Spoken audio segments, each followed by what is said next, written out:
Die arbeid verrig deur 'n konstante krag F wat op 'n voorwerp toegepas word om die voorwerp se spoed van v na 2v te verhoog is W.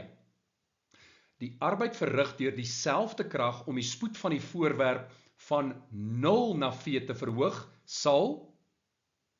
Die korrekte antwoord is A, 'n derde wees. Die arbeid om die spoed van v na 2v te verhoog is W. Nou ons weet W net is die verandering in die kinetiese energie. En dit kan ons dan gaan skryf as 'n half maal met die massa maal met die snelheid aan die einde gekwadreer minus die snelheid aan die begin gekwadreer. En dit is 'n half m. Ons eindsnelheid is 2v en as ons 2v kwadreer is dit 4v kwadraat minus die beginsnelheid is v, so dit gaan net wees v kwadraat. So hierdie gee vir ons 'n half m en dan 4 minus 1 is 3v kwadraat.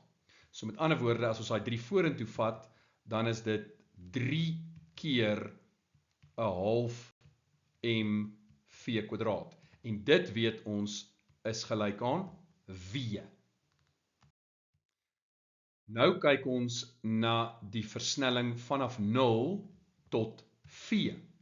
So, W net gaan gelyk wees aan die verandering in die kinetiese energie.